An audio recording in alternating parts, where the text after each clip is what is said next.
আজকে একটা good news নিয়ে আসছি 2025 সালে যারা অবৈধ আছে তাদের জন্য। ইউরোপে বৈধ হওয়ার শেষ সুযোগ স্পেন দিচ্ছে, কারণ হচ্ছে অলমোস্ট আমরা সবাই জানি যে পর্তুগালের লিগ্যাল এন্ট্রি যেটা সেটা অলমোস্ট ক্লোজ। সো আমি একটু কষ্ট করে পড়ে শোনাবো, আপনারা রিকোয়ারমেন্টস গুলা না টেনে দেখবেন, আমার একটা রিকোয়েস্ট আপনাদের কাছে। চলুন শুরু করি। স্পেনে 2 বছরের বৈধ হওয়ার নতুন নিয়ম। স্পেনে 2 বছরের বৈধ হওয়ার নতুন নিয়ম, এটাকে বলা হচ্ছে আরিয়াগো সোশিয়াল নামে পরিচিত নতুন নিয়ম চালু হচ্ছে। এই নিয়মটি 2025 সালের এপ্রিল থেকে কার্যকর হবে বলে ধারণা করা হচ্ছে। এটা কিন্তু একটা ইমাজিনেশন এবং এটার লিঙ্কটা আমি ভিডিওর ডেসক্রিপশনে কমেন্ট বক্সে জানিয়ে দিব। সো এই নিয়মটি 2025 সালের এপ্রিল থেকে কার্যকর হবে, তবে নিয়মের চূড়ান্ত সিদ্ধান্ত এবং কার্যকারিতা প্রক্রিয়াগুলো সম্পূর্ণ নিশ্চিত হওয়ার জন্য আপনারা একজন অ্যাডভোকেটের শরণাপন্ন হবেন। আর হচ্ছে নিচের প্রয়োজনীয় শর্তাবলী, প্রক্রিয়া এবং কাগজপত্র সম্পর্কে বলছি এখন।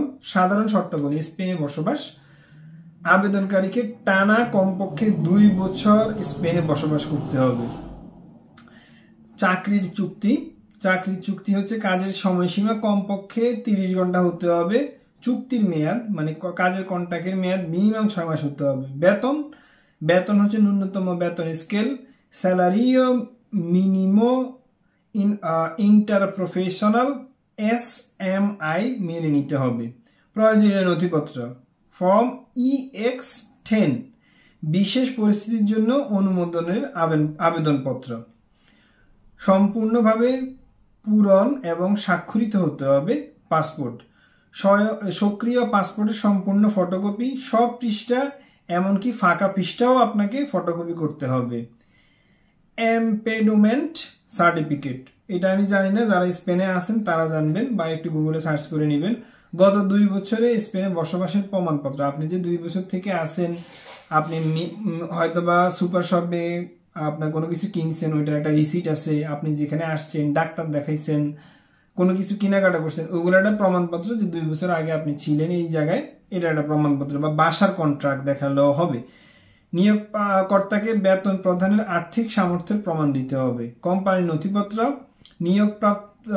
নিয়োগকর্তার আইডি, যদি ব্যক্তি হন তাহলে DNI কোম্পানির ক্ষেত্রে NIF, IRPF এবং সামাজিক নিরাপত্তার বকেয়া নেই এই মর্মে প্রমাণপত্র দেখাতে হবে। সামাজিক সংগতির রিপোর্ট, যেটাকে বলে ইনফর্মে দে আরেগিও, পৌরসভা থেকে প্রদত্ত রিপোর্ট যা আপনার সামাজিক সংহতির প্রমাণ নির্ধারণ করবে। এটি বাধ্যতামূলক নয়, তবে আবেদন প্রক্রিয়াকে সহজ করতে পারে। প্রশাসনিক ফি আছে। মডেল 790 কোড 062 ফি প্রদান করতে হবে। পুলিশ ক্লিয়ারেন্স সার্টিফিকেট, নিজের দেশের পুলিশ ক্লিয়ারেন্স সার্টিফিকেট, এটি স্প্যানিশ ভাষায় অনুবাদ এবং আইনগতকরণ করতে হবে। কোথায় এবং কিভাবে আবেদন করবেন? এবার আসি কিভাবে এবং কোথায় আবেদন করবেন। এক হচ্ছে সশরীরে আপনার প্রদেশের বিশেষ দপ্তরে, অফিসিনা ডি এক্সটারনিজিয়া।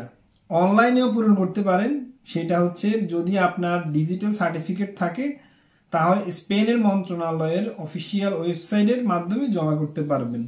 আর একটা গুরুত্বপূর্ণ তথ্য হচ্ছে এই প্রক্রিয়াটি একটি চূড়ান্ত দিক নির্দেশনা নয়। স্পেনে আইন প্রয়োগ ও পরিবর্তনের বিষয়টি বিভিন্নভাবে প্রভাবিত হতে পারে। কাগজপত্রের সঠিকতা ও আবেদন প্রক্রিয়ার জন্য একজন অভিজ্ঞ আইনজীবীর সঙ্গে পরামর্শ নেওয়া অত্যন্ত গুরুত্বপূর্ণ। আবেদন জমা দেওয়ার আগে আপনার সমস্ত নথি সঠিকভাবে প্রমাণ ও যাচাই করে নেবেন। রেফারেন্স এবং তথ্যগুলো আমি ভিডিওর ডেসক্রিপশন বক্সে প্রথম কমেন্টসে আপনারা পেয়ে যাবেন। সম্প্রতি অধিবাসন নীতি ও প্রাসঙ্গিক দিক নির্দেশনার জন্য স্থানীয় অধিবাসন অফিস বা আইনজীবীর পরামর্শ নিন। এই নতুন নিয়মের মাধ্যমে অধিবাসীরা একটি বৈধ অবস্থান তৈরি করতে পারে এবং স্পেনে তাদের সামাজিক ও আর্থিক অবস্থার উন্নতি করতে পারে। এই হচ্ছে স্পেনের নতুন বৈধ হওয়ার নতুন নিয়ম। 2025 সালের এপ্রিল থেকে শুরু হবে। এই জিনিসটা আবারও বলতেছি, এখনো কনফার্ম না। স্পেনের অফিসিয়াল ওয়েবসাইটে এটা দেওয়া আছে, ভিডিওর ডেসক্রিপশনে আমি লিঙ্ক দিয়ে দিব, আপনারা কষ্ট করে দেখে নেবেন। সো 2025 সালে যারা অবৈধ আছেন, বি প্রিপেয়ার হন। স্পেনে বৈধ হওয়ার শেষ সুযোগ হচ্ছে ইউরোপে। সো ভিডিওটা ভালো লাগলে অবশ্যই পাশের কাউকে যারা স্পেনে থাকে ওদেরকে ফরওয়ার্ড করে দিবেন। ভালো থাকবেন, সুস্থ থাকবেন। আরেকটা বিষয়, এটা কিন্তু আমি একজনের লিখিত ডকুমেন্টস আকারে বাংলাতে ট্রান্সলেট করে আমি বলে দিয়েছি। সো যদি আপনাদের কিছু উপকার হয় আমার খুব ভালো লাগবে, এবং দেখা হবে অন্য কোনো নতুন টপিক্সে। ততদিন পর্যন্ত ভালো থাকবেন, সুস্থ থাকবেন। আল্লাহ হাফিজ।